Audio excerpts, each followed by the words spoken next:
Welcome back, guys, to Battleground Stories. 80% of you still haven't subscribed. Before we start the video, hit that subscribe button. It only takes a second. Your gut tells you something's not right, but your mind tells you to keep going. Ever wonder what that feels like? That's where the story begins. Most people were handing out candy or watching horror movies. We were climbing into a Humvee, heading for the Appalachian Mountains of Kentucky, chasing ghosts we didn't quite believe in. My name's Tom Grayson, private first class at the time, 22 years old, 2 tours under my belt, and still green enough to think I'd seen the worst the world could offer. I was wrong. What happened in Hollow Creek that night changed everything I thought I knew about fear, about duty, and about what waits in the dark when civilization turns its back. But before I tell you what we found in that forsaken town, let me tell you how we got there. Because every nightmare has a beginning, and ours started 3 days earlier in a briefing room that smelled like stale coffee and old paper. The mission brief came down on October 28th. Short, simple, the kind that should have been routine. Operation designation, civilian recovery at location, Hollow Creek, Kentucky, Appalachian region. Objective, locate and extract missing research team. Estimated 3 civilians. Last contact 72 hours prior. Duration, 24-hour operation. Departure 2,100 hours, October 31st. Classification, low priority. Standard search and recovery. Sergeant Alan Miller read it aloud in the briefing tent. His voice was steady, clipped, professional. Miller was the kind of NCO who never wasted words. Square jaw, gray temples starting to show at 43, eyes that had seen too many deployments to get excited about anything. He folded the paper, tucked it into his vest pocket, and looked at us. Questions? Corporal Luis Reyes raised his hand like we were in school. He had that grin on his face, the one that meant he was about to say something that would either lighten the mood or get him extra duty. Yeah, Sarge. Why are we pulling Halloween duty? I had plans. There's a party back on base with... Your plans are now this. Miller cut him off. 3 civilians went dark in the mountains. We go in, we find them. We bring them back. Simple. What were they doing out there? I asked. Miller glanced at the briefing sheet again. Research team, historians or something, studying old settlements.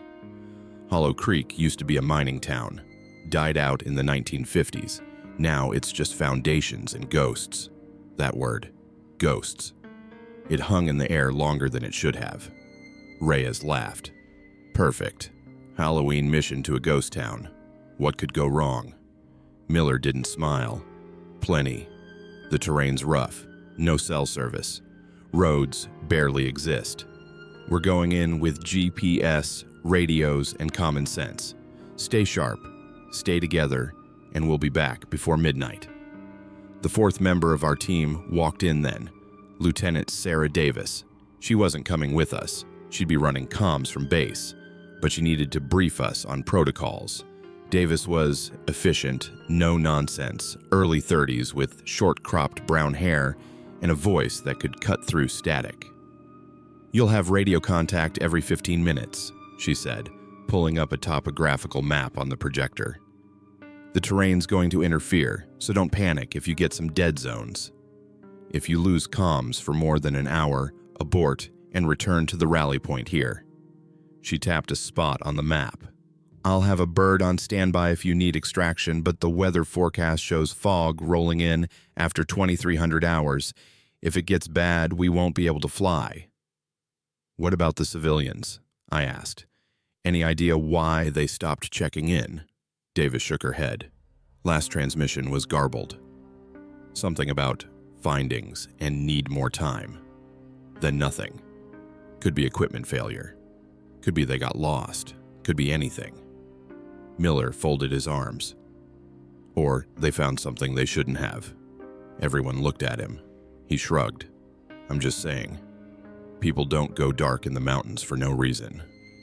We prepare for the worst, hope for the best. Davis handed each of us a file folder. Inside were photos of the missing team. 3 faces stared back at me. Emma Cole, 34, lead researcher, blonde, serious expression, wire-rimmed glasses. Dr. Richard Brennan, 52, historian, balding, kind eyes, looked like someone's grandfather. Marcus Holt, 28th field assistant, young, athletic, camera slung around his neck in the photo. Memorize those faces, Davis said. If you find them, they might not be in good shape. Exposure, dehydration, injury, anything's possible after 3 days. Reyes studied Emma Cole's photo. She looks smart. Smart people don't just wander off. Smart people make mistakes, Miller said, especially when they're focused on something else. We find them. We don't judge them. Clear? We nodded. The briefing ended. We had 2 days to prep, but something about the whole thing sat wrong with me.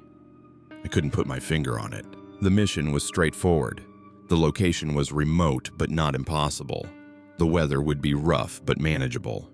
So why did my gut feel like I'd swallowed rocks? October 31st, 2,100 hours. The Humvee rolled out of base with the 4 of us inside. Miller drove. Reyes rode shotgun, already cracking jokes about trick-or-treaters and haunted houses. I sat in the back with our gear, rifles, med kits, rations, rope, flares, and enough batteries to power a small city. The road out of base was paved. Then it turned to gravel, then to dirt, then to something that barely qualified as a path. Trees closed in on both sides, their branches skeletal against the darkening sky. The sun had just set, and the world was caught in that blue-gray twilight where everything looked slightly unreal. Reyes turned on the radio. Static hissed through the speakers. He cycled through channels. More static. A few garbled voices that could have been truckers or could have been ghosts for all we could tell. Finally, he landed on a country station playing Johnny Cash. At least the man in black's got our backs, Reyes said. Miller grunted. Turn it off. I need to hear the engine. The music cut out. The silence that replaced it was heavier than it should have been. I stared out the window, watching the trees blur past. Somewhere out there, 3 people were waiting. Or hiding. Or worse. An hour into the drive, we passed a gas station. The lights were on, but the place looked abandoned. A single pickup truck sat by the pumps, rusted and covered in mud. A man stood beside it smoking a cigarette. He watched us roll by with eyes that didn't blink. Friendly locals, Reyes muttered. Don't engage, Miller said. We're not here to make friends. Another hour. The road climbed higher into the mountains. Fog started to creep in, thick and low, swallowing the headlights. Visibility dropped to 30 feet, then 20. Miller slowed the Humvee to a crawl. Davis, this is Miller. Radio check. Over. The radio crackled. Davis's voice came through, faint but clear. Copy, Miller. Reading you 3x5. What's your position? About 15 clicks from Hollow Creek. Fog's rolling in heavy. Visibility's shit. Acknowledged. Proceed with caution. Check in every 15. Over. Roger. Out. Miller clipped the radio back to his vest. He glanced at me in the rearview mirror. Grayson, you good? Yeah, Sarge. Just weird night. Every night's weird when you're looking for ghosts. Reyes turned around, grinning. You believe in ghosts, Grayson? I shrugged. I believe in things I can shoot. Good answer. The road narrowed. Branches scraped against the sides of the Humvee, screeching like nails on metal. The fog thickened, and then, through the haze, I saw it. A sign. Wooden. Weathered. Half the letters were missing, but I could still read it. Welcome to Hollow Creek Pop. 0, someone had spray painted over the original population number. 0. A town with no people. A town that shouldn't exist, but did. Miller stopped the Humvee. This is it, he said. We sat there for a moment, engine idling, fog pressing against the windows like it wanted to come inside. I could hear my own heartbeat, slow, steady, waiting. "All right," Miller said. "Gear up. Stay close. We move as a unit. Nobody wanders off. Nobody plays hero. We find the civilians. We get out. Simple. Simple." That word again. We stepped out of the Humvee into the cold October night. The air smelled like wet leaves and old wood. The fog swallowed everything beyond 20 feet. I could barely see Reyes standing next to me. Miller pulled out a handheld GPS unit. He tapped the screen, frowned, tapped it again. "GPS is glitching," he said. "Signal's weak." "Can you get a lock?" I asked. "Barely. We're here." He pointed at a blinking dot on the screen. "The last known position of the research team is about half a click north. Old church at the center of town." Reyes adjusted his rifle. "A church. Of course it's a church. Why is it always a church?" "Because churches are where people go when they're scared," Miller said. "Or lost. Let's move." We started walking. Hollow Creek didn't look like a town. It looked like a graveyard for buildings. Foundations poked through the fog like broken teeth. Walls stood without roofs. Doors hung on single hinges, swaying in the breeze. Everywhere I looked, I saw decay. We passed what used to be a general store. The sign was still legible, "Morrow's Goods and Supply." The windows were shattered. Inside, shelves lay toppled, covered in decades of dust and animal droppings. "Anyone else getting serious horror movie vibes?" Reyes whispered. "Shut it," Miller said, but his voice was tight. We kept moving. Our boots crunched on gravel and broken glass. Every sound felt amplified in the fog. A distant dog barked, or maybe it was a coyote. Hard to tell. Then I saw them. Pumpkins. A line of them, carved and placed along the side of the road. They weren't fresh. The faces were sagging, rotting, collapsing inward. But they'd been lit recently, wax pooled at the base of each one, still soft. Miller knelt by the nearest pumpkin. He touched the wax, rubbed it between his fingers. "This is fresh, maybe a few hours old." "The research team?" I asked. "Maybe. Or someone else. Who else would be out here on Halloween?" Reyes said. Miller stood, scanning the fog.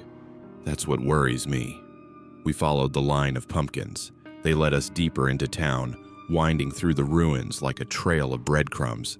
Except I had a feeling this trail didn't lead to safety. The fog parted for a moment, and I saw it. The church. It sat at the center of Hollow Creek like a rotting heart. Stone walls blackened by fire. A bell tower with no bell. Windows like empty eye sockets. The front door hung open, darkness spilling out. And standing in that doorway, barely visible through the fog, was a figure. Tall, thin, motionless. Miller raised his fist. We stopped. "Contact," he whispered. "Single figure, 50 meters, unknown intent." I raised my rifle, sighting through the scope. The figure didn't move. It just stood there, framed by the doorway, arms hanging at its sides. "Civilian?" I asked. Miller shook his head. "I don't know." "Reyes, call out." Reyes cupped his hands around his mouth. "Hey." "U.S. Army. We're here to help. Are you Emma Cole, Richard Brennan, Marcus Holt?" No response. The figure stood still. "Try again," Miller said. "This is the U.S. Army. We're looking for a missing research team. If you can hear me, please respond." Nothing. Then, slowly, the figure raised one arm and pointed down the road, not at us, past us, toward something deeper in the town. "What the hell?" Reyes muttered. Miller keyed his radio. "Davis, this is Miller. We've made contact with an unknown individual at the church. No verbal response. Acting strangely. Advising caution. Over. Static. Davis, do you copy?" More static. Miller tried switching channels. Every channel hissed with the same empty noise. "Comms are down," he said. "Since when?" I asked. "Since right now." The figure in the doorway lowered its arm. Then it turned and walked back into the church, disappearing into the darkness. Miller looked at us. "We go in. Slow. Weapons ready. Grayson, you take rear. Reyes, you're on my 6. If anything moves, you call it out. Understood?" "Understood." We approached the church. The inside of Hollow Creek Church smelled like rot and old smoke. The pews were gone, just empty space and debris. The floor was covered in leaves, animal bones, and something that looked like ash but felt greasier underfoot. Our flashlights cut through the darkness, beams crossing and searching. The walls were stone covered in graffiti, names, dates, symbols I didn't recognize, spirals, eyes, ladders that led nowhere. "This place is wrong," Reyes said. His voice echoed. Miller moved toward the altar at the far end. It was still intact, a massive block of stone with candles arranged on top. The candles were lit, fresh. The wax hadn't even had time to drip. "Someone's been here," Miller said. "Recently." I swept my light across the room. That's when I saw it. In the corner, a pile of equipment, backpacks, cameras, notepads, a laptop. "Sarge," I called. "Over here." Miller came over. He knelt by the pile, picking through it carefully. He pulled out a wallet, flipped it open. "Emma Cole," he said. He held up the driver's license. The photo matched. "This is hers." "Which means she was here." "Was," Reyes repeated. Past tense. "Not good." Miller pulled out the laptop. He tried to open it, but the screen was cracked, the hinges broken. He set it aside and dug deeper. Notebooks filled with handwriting, maps, photos of the town, the church, the surrounding woods. And then he found the journal. It was leather-bound, pages yellowed and worn. Miller opened it to the last entry. His eyes scanned the page, and I watched his expression shift from curiosity to something else, something darker. "What is it?" I asked. He read aloud, slowly. October 30th, 2007. "We've been here for 5 days. The town is empty, but it doesn't feel empty. At night, we hear sounds, footsteps, voices, singing. But when we investigate, there's nothing. Marcus thinks it's the wind. Richard thinks it's echoes from the mines below. I think it's something else." Miller turned the page. We found the old cemetery behind the church. 73 graves, all from 1952, all buried on the same day. Richard says there was a mining accident, a collapse. The whole town died in one night. But here's the thing. None of the graves have names, just numbers. Grave 1, Grave 2, Grave 3, like they didn't matter. He paused. "Tonight's Halloween. The locals we spoke to before coming here told us to leave before sunset. They told us about the Hollow Man, a legend, a story, a scarecrow figure that walks the town every Halloween, harvesting souls. I didn't believe them. I still don't. But something's wrong here. I can feel it." Miller closed the journal. "That's the last entry," he said. Reyes exhaled slowly. "So they ran into a local legend and bolted?" "Or they ran into something real," Miller said. A sound echoed through the church, a scraping, slow, deliberate, coming from somewhere deeper inside. We all turned toward the back of the church. There was a doorway there, half hidden behind a rotted tapestry. The darkness beyond it was absolute. Miller gestured. "Move up." We advanced slowly, rifles raised. The scraping continued, metal on stone, rhythmic, purposeful. Miller reached the doorway. He pulled the tapestry aside.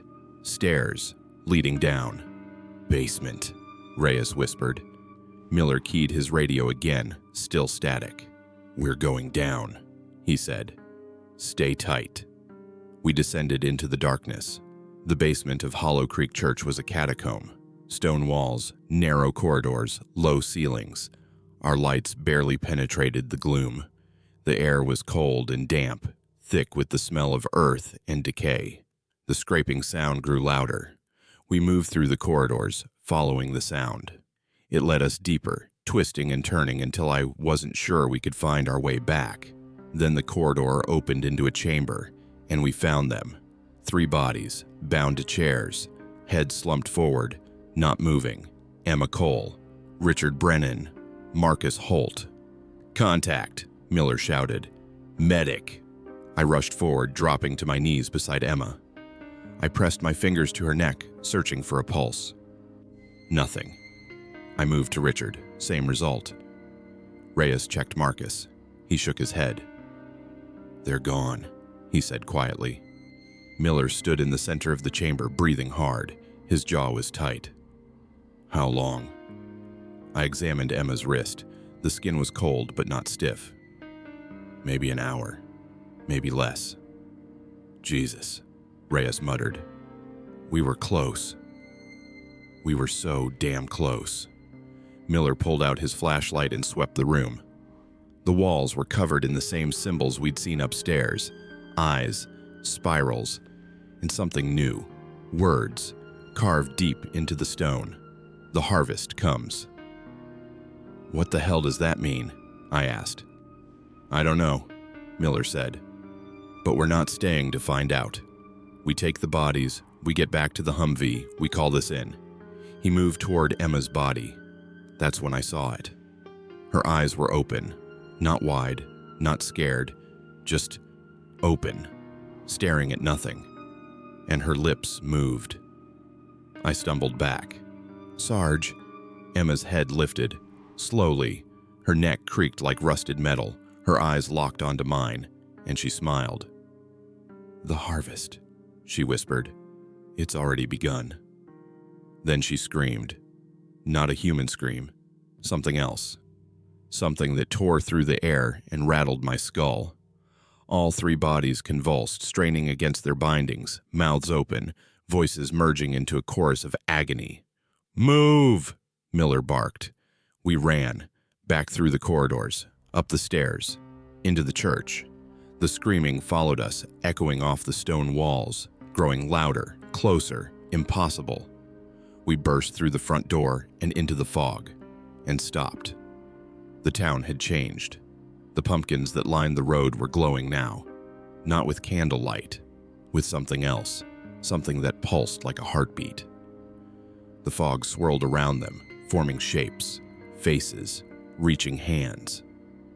And in the distance, walking toward us through the haze, was the figure from the doorway. Tall, thin, arms too long. The Hollow Man. "Run," Miller said. We ran. You ever try to run through fog so thick it feels like you're drowning? That's what it was like leaving the church. Every breath burned. Every step felt like pushing through water. And behind us, that figure kept coming. The Hollow Man didn't run. He didn't need to. He moved with the fog itself, gliding between the ruined buildings, like he was part of the night. His silhouette stretched impossibly tall, arms swaying with each step. And that head, God, that head. It wasn't right. Too big, too round. Like someone had carved a face into something that was never meant to have one. Miller led us back toward where we'd left the Humvee. Reyes stayed close to me, rifle raised, breathing hard through his nose. I could hear my own heartbeat hammering in my ears, faster than it should be, loud enough to drown out thought. "Contact your 6!" Reyes shouted. I spun around. The Hollow Man was closer now, 50 feet, maybe less. The fog swirled around him, and in that swirl, I saw them, faces, dozens of them, twisted, screaming, trapped in the mist like they were trying to claw their way out. Miller fired. 3 rounds, center mass. The bullets tore through the figure. I saw the impact, saw the body jerk, but it didn't fall. It didn't even slow down. The holes closed like water filling a void, and the figure kept walking. It's not working, I yelled. Then we don't stop moving. Miller barked. Go. Go. We ran harder. Past the general store. Past the pumpkins that pulsed with that sick orange glow. Past buildings that seemed to lean in, watching us with empty windows. Then I heard it. A voice. Faint, calling from somewhere in the fog. Help. Please. Help me. Reyes stopped. He turned toward the sound, rifle lowering slightly. Did you hear that? Keep moving, Miller ordered. No, Sarge. Someone's out there. Someone needs help.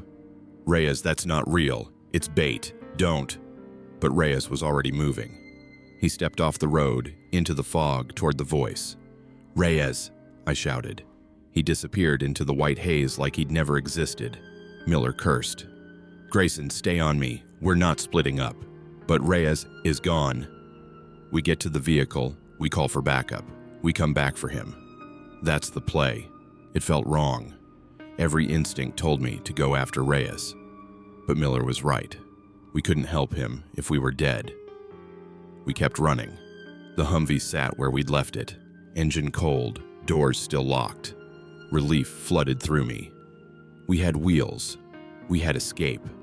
Miller yanked open the driver's side door and threw himself in. I jumped into the passenger seat, slamming the door behind me. He jammed the key into the ignition and turned. Nothing. He turned it again. The engine clicked but didn't catch. Come on, Miller muttered. Come on, you piece of... I looked out the windshield. The hollow man stood 30 feet away, perfectly still, staring at us through the fog. His arms hung at his sides. His head tilted slowly like he was curious. Sarge, I whispered. Miller kept turning the key. Click, click, click. The figure started walking again. Closer, 20 feet. Miller! I'm trying. 15 feet. The fog pressed against the windows. I could see faces in it now, clearer than before. Men in old mining clothes, women in torn dresses, children with hollow eyes. All of them reaching, all of them silent. 10 feet. Miller slammed his fist against the steering wheel. God damn it. The hollow man raised one arm. His hand, if you could call it that, pressed against the windshield. Long fingers, too many joints. The glass fogged where he touched it, frost spreading in spiderweb patterns. I couldn't breathe. My chest locked up. Every cell in my body screamed at me to move, to fight, to do something, but I was frozen. Then the engine roared to life. Miller slammed the Humvee into reverse and floored it. The tires spun, caught, and we rocketed backward. The figure slid off the hood and disappeared into the fog. Miller whipped the wheel around, shifted into drive, and we tore down the road away from Hollow Creek. For 5 minutes, neither of us spoke. We just drove, fast, reckless. The trees blurred past, the fog thinned. The world started to look normal again. Finally, Miller exhaled. You good? I nodded, though I wasn't sure it was true. Yeah. You? I've been better. He glanced at the rearview mirror. We need to get back to base. Regroup. Figure out what the hell we're dealing with. What about Reyes? Miller's jaw tightened. We'll come back for him. With more men, more firepower. We're not equipped for this. I wanted to argue, but I didn't, because he was right. Whatever was in Hollow Creek, it wasn't something we could fight with rifles and training. Then the radio crackled, static hissing, and underneath it, a voice. Miller, Grayson, can you hear me? Miller grabbed the radio. Davis, is that you? Not Davis. It's me. It's Reyes. My blood went cold. Reyes, Miller said carefully. Where are you? I don't know. I followed the voice. I found something that you need to come back. Negative. We're heading to base. We'll return with reinforcements. No. You don't understand. I found them. The miners. All of them. They're still here. They never left. Static surged. The voice distorted, stretching and warping until it didn't sound like Reyes anymore. It sounded like dozens of voices layered on top of each other, all speaking at once. The harvest comes. The harvest comes. The harvest comes. Miller ripped the radio off his vest and threw it out the window. We drove in silence. We made it back to base at 0200 hours. The gate guards waved us through without question. Everything looked normal. Bright lights, soldiers walking between buildings, the hum of generators. Reality. Miller parked the Humvee and sat there for a moment, hands still gripping the wheel. His knuckles were white. "Report this exactly as it happened," he said quietly. "Don't leave anything out. Don't try to make it sound rational. Just tell the truth. You think they'll believe us? I don't care if they believe us. Reyes is still out there. Those civilians are dead, and whatever's in that town isn't going to stay there. We found Lieutenant Davis in the operations center." She looked up from her desk when we walked in, and her expression shifted immediately from routine to alarm. "What happened? You look like hell. Where's Reyes?" Miller placed the journal on her desk. Emma Cole's journal. "Read this. All of it. Then we'll talk." Davis picked up the journal, flipping through the pages. Her eyes scanned quickly at first, then slowed. Her frown deepened. What is this? A Halloween prank?" "It's real," I said. "We found the research team. They're dead. All 3 of them. And there's something in that town. Something that doesn't die when you shoot it." Davis looked at Miller. "Alan, what the hell happened out there?" Miller told her everything. The church, the basement, the bodies that moved, the hollow man, Reyes disappearing into the fog, the Humvee that wouldn't start until the thing touched it. Davis listened without interrupting. When Miller finished, she sat back in her chair and rubbed her temples. "You're telling me that a folklore legend, a scarecrow ghost story, is real, and it killed 3 civilians and took one of our men?" "I'm telling you what I saw," Miller said evenly. "Believe it or don't. But I'm not going back without a full platoon and heavy weapons." Davis stood. "I need to kick this up the chain. Wait here." She left the room. Miller and I sat in silence. I kept seeing Reyes's face, that grin, the way he always had something stupid to say. Gone. "You think he's still alive?" I asked. Miller didn't answer right away. When he did, his voice was flat. "No." "Then why are we going back?" "Because we need to know what we're dealing with. Because if that thing can leave Hollow Creek, we need to stop it. And because we don't leave our people behind, even if they're dead." Davis returned 20 minutes later with a colonel I didn't recognize. He was older, 50s maybe, with the kind of face that had seen everything and wasn't impressed. "Sergeant Miller," the colonel said, "I've read your report. I've read the journal, and I've consulted with some people who know the area." "And?" Miller asked. The colonel sat down. "Hollow Creek has a history, not a good one. In 1952, there was a mining accident. The whole town, 73 people, died in one night. Officially, it was a tunnel collapse. Carbon monoxide poisoning. They buried everyone in a mass grave behind the church." "Emma Cole mentioned that in her journal," I said. "What the journal doesn't mention," the colonel continued, "is what caused the collapse. There are reports, unofficial, buried in local records, that suggest it wasn't an accident. Some of the miners had been acting strangely for weeks, violent, paranoid. They claimed something was in the tunnels with them, something old, something that didn't want to be disturbed." Miller leaned forward.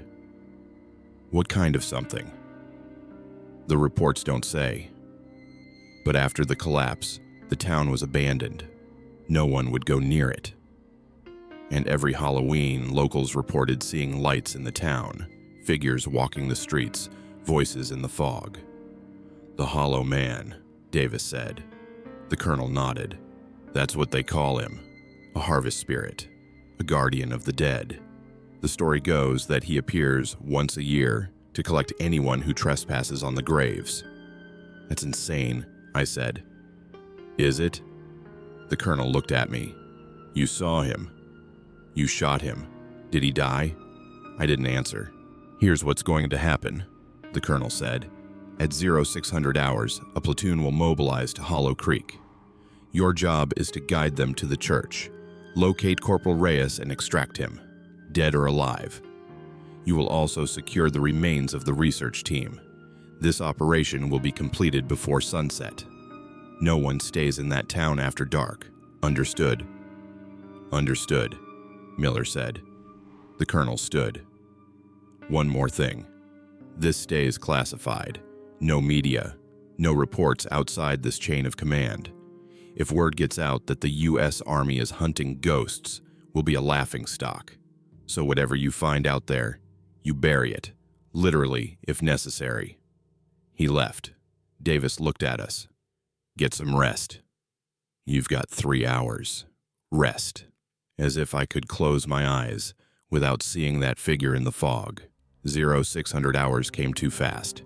The platoon assembled in the motor pool, 30 soldiers, 4 Humvees, enough firepower to level a small building.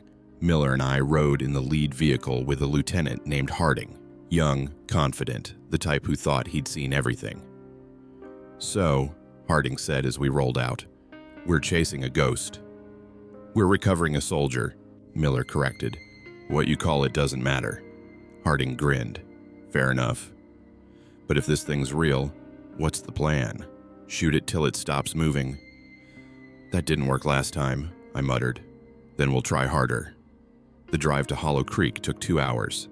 The fog was thinner in daylight, but it didn't disappear. It clung to the trees like smoke, drifting across the road in lazy coils. When we reached the "Welcome to Hollow Creek" sign, Harding ordered the convoy to stop. Miller, you're on point. Grayson, you're with him. Show us where you found the bodies. We dismounted. 30 soldiers fanned out, weapons raised, moving in tactical formation through the abandoned town. It looked different in daylight.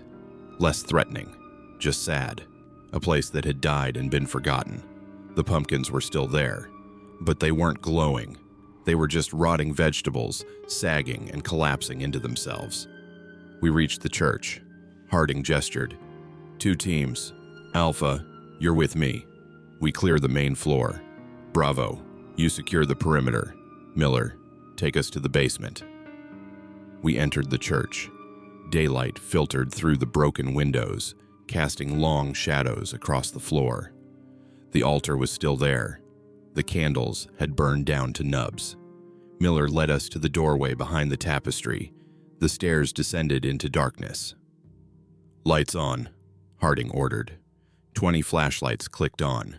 We moved down the stairs, weapons ready, every sense on high alert. The basement was exactly as we'd left it. The same stone corridors, the same damp smell. And in the chamber at the end, the bodies were gone. The chairs were still there, ropes hanging loose. But Emma Cole, Richard Brennan, and Marcus Holt had vanished. What the hell? Harding muttered. He turned to Miller to... You said they were here. They were, Miller said flatly. Then where are they now? A sound echoed through the corridors, distant, rhythmic. Footsteps. Contact. Someone whispered. The footsteps grew louder, closer multiple sets, coming from deeper in the basement. Harding raised his fist. Hold position. Weapons hot. The footsteps stopped. Silence. Then, from the darkness ahead, a voice. Miller. Grayson, you came back. It was Reyes. He stepped into the light, uniform torn, face pale, eyes wide and unblinking. Reyes, Miller said carefully. Are you hurt? Reyes smiled. It was wrong. Too wide. Too empty.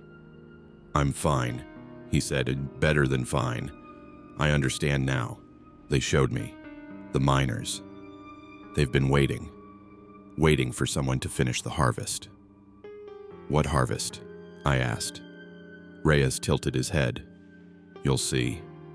He raised his arm. Behind him, figures emerged from the shadows. Men in mining clothes, women in old dresses, children with dirt-streaked faces, all of them moving in perfect unison. "Open fire!" Harding shouted. The chamber erupted in gunfire. Muzzle flashes lit the darkness like lightning. Bullets tore through the figures, ripping cloth and flesh. But they didn't fall. They didn't bleed. They just kept coming. "Fall back," Miller yelled. "Everyone out." Now, we ran, back through the corridors, up the stairs, into the church. The figures poured after us, silent, relentless, unstoppable. We burst through the front door into daylight and stopped. The town was full of them. Hundreds of figures, standing in the streets, in the doorways, on the rooftops, all perfectly still, all watching us with hollow eyes. And in the center of the road, waiting like he'd been there all along, was the Hollow Man. He raised one arm and pointed at us. "The harvest begins. Have you ever been surrounded by the dead? Not bodies, not corpses, but something worse. People who used to be alive, who remember being alive but aren't anymore. That's what we faced in Hollow Creek, an army of ghosts that moved like soldiers, that watched us with eyes that had seen decades pass in darkness. And at the center of it all stood the Hollow Man, arm raised, finger pointing like judgment itself. "Defensive positions," Harding screamed. We scattered. Soldiers dove behind ruined walls, overturned cars, anything that could provide cover. But as I pressed my back against a crumbling foundation, I realized the truth. There was nowhere to hide. The figures surrounded us completely. A circle of death that was slowly tightening. Miller dropped beside me, breathing hard. "This is bad." "You think?" I snapped, fear making me reckless. He grabbed my vest, pulling me close. His eyes were hard, focused. "Listen to me, Grayson. We're not all getting out of here. You understand that? Don't. When I give the signal, you run. You get to a Humvee and you drive. You don't look back. You don't wait. You just go." "I'm not leaving you, Sarge." "Yes, you are. Because someone needs to tell command what happened here. Someone needs to make sure this place gets buried for good." He released me. "That someone is you." Before I could argue, gunfire erupted. The figures were moving, not running, walking, slow, deliberate, inevitable. Bullets tore through them, ripping holes in bodies that didn't bleed, that didn't fall, that kept coming like the tide. "Aim for the heads," someone shouted. It didn't matter. Headshots dropped them for seconds, maybe a minute. Then they stood back up, wounds closing, eyes opening, that same hollow expression returning. Harding was screaming into his radio. "Base, this is Harding. We are under attack by unknown hostiles. We need air support. We need..." Static, just like before. The radios were dead. A soldier to my left, Private Morrison, I think his name was, got pulled into the crowd. They swarmed him like ants, hands grabbing, pulling, dragging.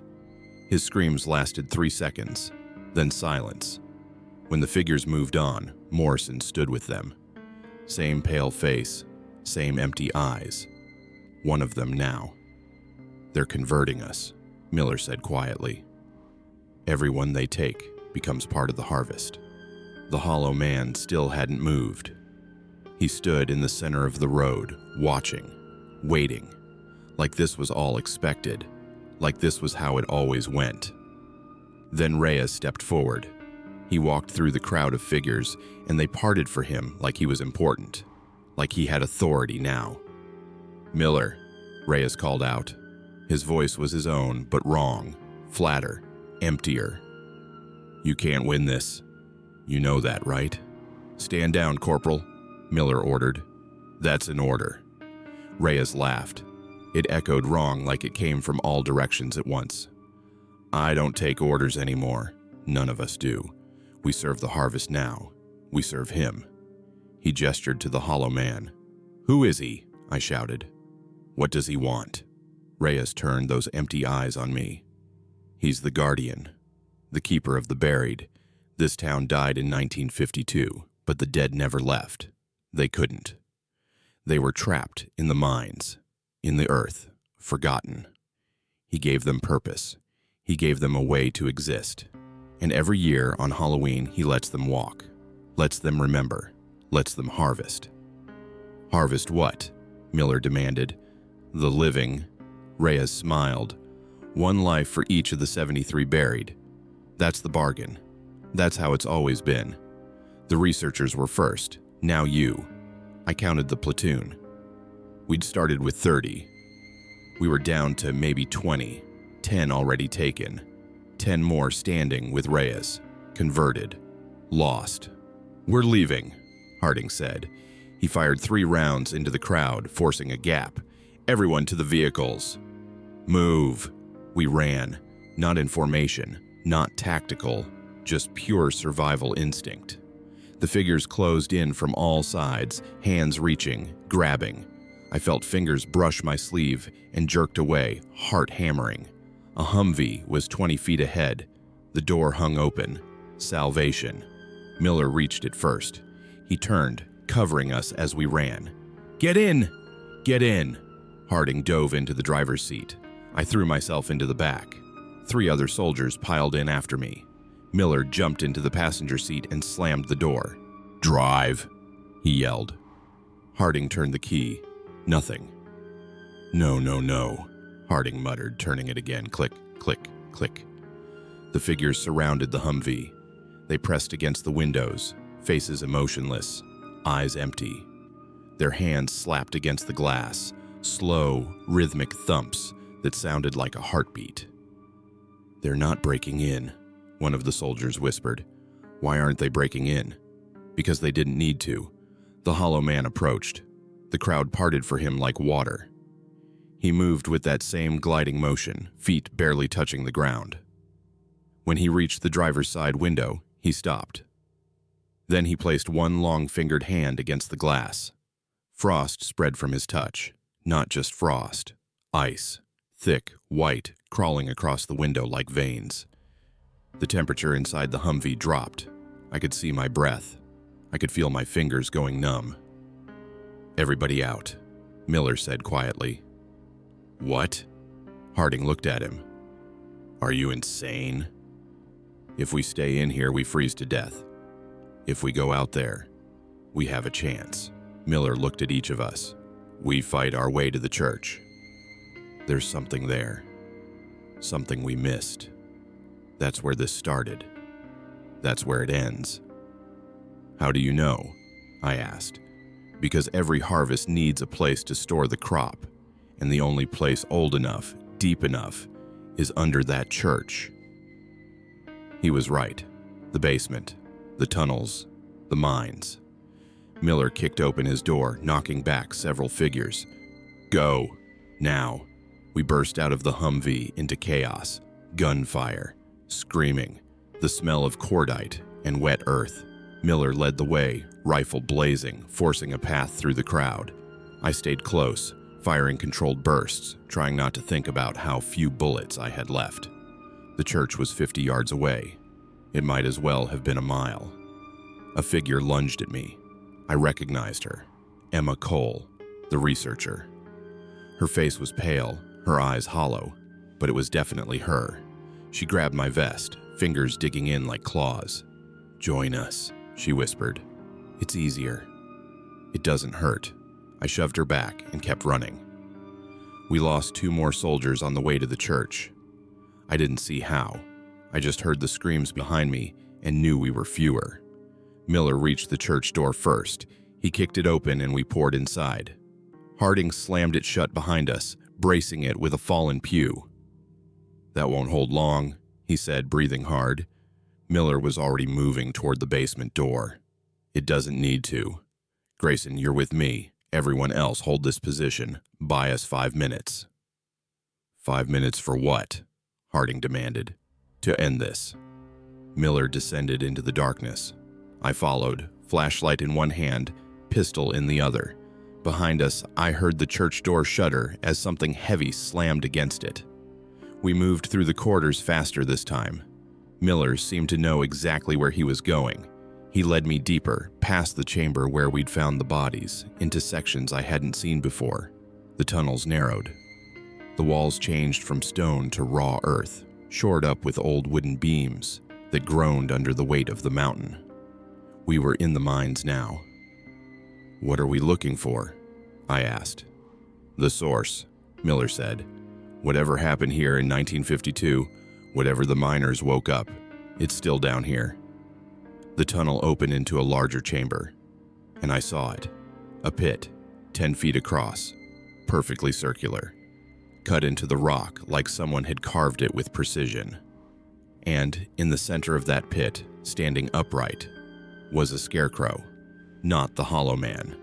This was older, primitive, made from rotted wood and ancient cloth, with a head carved from a single piece of blackened wood. The face had been etched with symbols I didn't recognize, eyes, spirals, the same marks we'd seen throughout the town. "What is this?" I whispered. Miller approached slowly. "The miners found it. In 1952, they were digging a new shaft, and they broke through into this chamber. This thing was already here, waiting.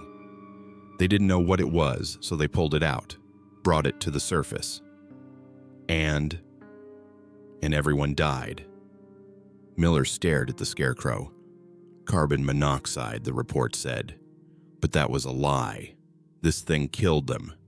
It needed bodies, needed vessels, so it took them, all 73. And when they buried everyone behind the church, they buried the scarecrow with them, tried to seal it away. It didn't work. No, because once a year, on Halloween, the barrier weakens, and he walks. Miller turned to me.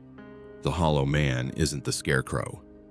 He's the guardian, the manifestation of all those trapped souls. As long as this thing exists, they can't rest. And they'll keep harvesting, keep taking, keep adding to their numbers until there's nothing left. So we destroy it. We try." Miller pulled a thermite grenade from his vest. He'd come prepared. "When this goes off, we run. We don't stop. We get out of this mountain, and we collapse every tunnel behind us. Understood?" I nodded. He placed the grenade at the base of the scarecrow, pulled the pin, and we ran. 5 seconds. The tunnel shook. Heat washed over my back like a wave. I heard wood crackling, stone groaning. 4 seconds. Behind us, light bloomed, white hot, burning, consuming. 3 seconds. A scream echoed through the mine. Not human, not animal. Something older, something furious. 2 seconds. The tunnel ceiling cracked. Dust and rock rained down. 1 second. We burst into the church basement just as the explosion roared through the mine. The floor heaved, the walls buckled. The entire structure groaned like it was dying. "Move!" Miller shouted. We ran up the stairs. The church was chaos. Harding and the remaining soldiers were barely holding the door. Figures pressed against it from outside, hands reaching through gaps, faces emotionless. "We're leaving," Miller yelled. "Everyone out the back." There was a back door, small, half collapsed, but it led away from the crowd. We poured through it into the gray October daylight. The ground shook beneath our feet. Behind us, the church began to collapse. The walls folded inward. The bell tower, what was left of it, toppled like a falling giant. And from the ruins, a sound rose, a wail, hundreds of voices crying out at once. The figures in the street froze. Then, one by one, they began to collapse, falling like puppets with cut strings, bodies hitting the ground and not moving again. The Hollow Man stood in the center of the road. He turned toward us, and for the first time I saw something in those hollow eyes. Not anger, not hate, relief. He raised one hand, not in threat, but in acknowledgement. Then he too collapsed, dissolving into fog that scattered on the wind. Silence. The kind of silence that comes after a storm, after a war, after something ends that should have ended long ago. "Is it over?" someone asked. Miller scanned the town. The figures lay scattered like fallen leaves. None of them moved. None of them breathed. "It's over," he said. "We found Reyes among the bodies. He looked peaceful, younger, like whatever had been controlling him had finally let go. We carried him to the Humvee. We carried all of them. The soldiers we'd lost, the researchers, everyone we could find. The army doesn't leave people behind, not even the dead." The drive back to base was silent. No one spoke. No one wanted to. When we arrived, the colonel was waiting. He took one look at our faces and knew. "How many?" he asked Miller. 15 KIA, 7 converted and recovered post-mortem, 8 survivors. The colonel nodded slowly. "And the town?" "Burned," Miller lied. "We set charges, collapsed the mine, sealed the church. Nothing's coming out of there again." "Good." The colonel glanced at the rest of us. "This operation is classified. Everything you saw, everything you experienced, stays in this room. You will not discuss it. You will not write about it. You will not speak of it, even to each other. Are we clear?" "Clear," we said in unison. The colonel looked at me. "Private Grayson, you're being recommended for commendation. Sergeant Miller spoke highly of your conduct under fire. I didn't feel like I deserved a medal. I felt like I'd survived something that should have killed me." "Thank you, sir," I said quietly. The debriefing lasted hours. They asked the same questions a dozen different ways, looking for inconsistencies, for cracks in the story. But we all told the same truth, a truth they didn't want to hear but couldn't deny. When it was over, Miller pulled me aside. "You did good out there, Grayson. I didn't do anything. I just ran. You survived. That's more than most." He put a hand on my shoulder. "Listen, what we saw in Hollow Creek, it's not the only place like that. There are others, places where the past doesn't stay buried, places where things wait. If you stay in the army, you might see more of them. You need to be ready." "I don't think I'll ever be ready for something like that." Miller almost smiled. "Neither will I, but we'll try anyway." He walked away, leaving me alone with my thoughts. That was 17 years ago. I'm not in the army anymore. I left a year after Hollow Creek, took my discharge, tried to build a normal life. I got married, had kids, worked a regular job, did everything I could to forget. But you don't forget something like that. You can't. Every Halloween, I think about that town, about the figures in the fog, about Reyes smiling that empty smile, about the hollow man standing in the road, waiting for the harvest. I've done research over the years, quietly, carefully, and I've found something disturbing. Hollow Creek isn't the only town that died in 1952. There are others, scattered across the country. Small mining towns, logging camps, forgotten settlements, all abandoned after unexplained tragedies, all with the same stories, figures in the fog, voices in the dark, harvests that never end. I don't know what it means. I don't know if they're connected, but I know this. Some places are cursed, some ground is poisoned, and some debts take more than one lifetime to pay. Miller was right. I've seen other places like Hollow Creek since then. Not personally, thank God, but in reports, in news stories that don't quite add up, in whispered conversations between veterans who saw things they can't explain. The Army knows. They've always known. There are places on the map marked with special designations, restricted zones, no entry areas. And if you dig deep enough, you'll find that every single one has a story like ours. I still have nightmares. Dreams where I'm back in that fog, surrounded by hollow eyes and reaching hands. Dreams where I hear Reyes calling my name, asking me why I left him. Dreams where I wake up and see frost spreading across my bedroom window, and a tall figure standing in the street outside my house. Those dreams are getting more frequent. Last week, my daughter asked me a question that made my blood run cold. "Daddy, who's the tall man who stands in our yard at night?" I told her it was just a tree, just shadows, just her imagination. But I don't believe that. Because 3 days ago, on Halloween night, I looked out my window and I saw him, standing at the edge of my property, tall, thin, arms too long, head tilted like he was listening. The hollow man. He didn't move. He didn't approach. He just stood there, watching. And I realized something that terrified me more than anything I'd experienced in Hollow Creek. The harvest never ended. We didn't destroy the scarecrow, we just interrupted it. And now, 17 years later, it's found me. I don't know what happens next. I don't know if I can stop it. I don't even know if I want to try. All I know is this: if you ever find yourself in a small town that feels too quiet, too empty, too forgotten, leave. Don't investigate. Don't explore. Don't look for answers. Because some places are meant to stay buried. Some stories are meant to stay untold. And some harvests never truly end. They just wait for the next season, the next Halloween, the next batch of souls to claim. Miller disappeared 3 years ago. No body, no note, just gone. His wife told me he'd been having nightmares, seeing things, acting paranoid. Then one October morning, he kissed her goodbye and drove away. She never saw him again. I think I know where he went. I think he went back to Hollow Creek to finish what we started, to burn it all down for good. And I think it took him, just like it took Reyes, just like it took all of them. Now it's coming for me.